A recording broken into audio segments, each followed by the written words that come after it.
교육부가 어제 논란이 된 수능 킬러 문항을 공개했습니다. 오는 9월 실시하는 수능 모의평가부터 공교육 교과 과정에 없는 이런 킬러 문항을 배제해서 사교육을 줄이고 공교육을 정상화하겠다고 밝혔는데요.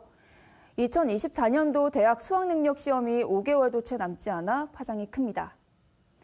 킬러 문항이란 학원가에서 만들어낸 마케팅 용어죠. 정답률이 5%가 안 되는 초고난도 문제를 말하는데요. 지난해 수능 수학 22번 문제입니다.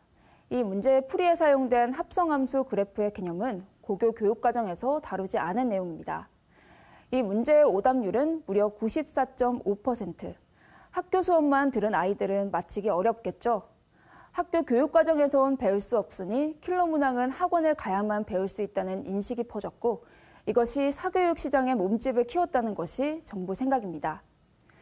교육부는 어제 지난 3년간 수능과 모의평가에서 출제됐던 킬러 문항 22개를 공개하면서 앞으로는 현직 교사들로 구성된 공정수능 출제 점검위원회를 만들어 수능 문제 출제 단계부터 집중 점검하겠다고 밝혔습니다.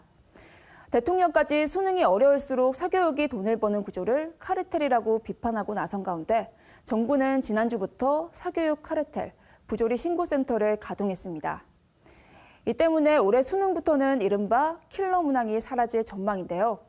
변별력이 낮은 쉬운 수능, 이른바 물수능이 되는 것이 아니냐는 비판에 정부는 적정 난도는 유지하되 킬러 문항은 배제하겠다고 밝히면서 정답률이 5에서 10% 안팎인 준 킬러 문항이 변별력 확보를 위한 대체 수단으로 자리할 것이라는 전망이 나옵니다.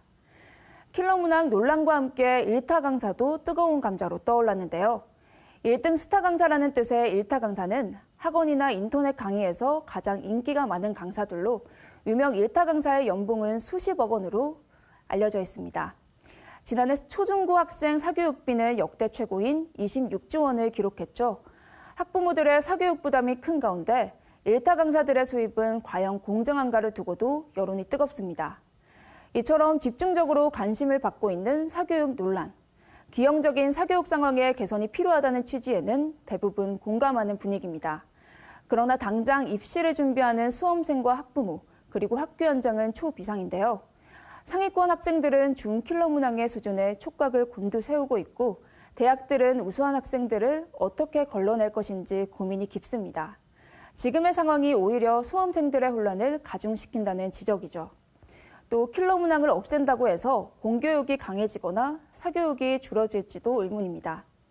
경쟁 위주의 입시 구조에서는 사교육이 줄어들기 어렵다는 것이죠.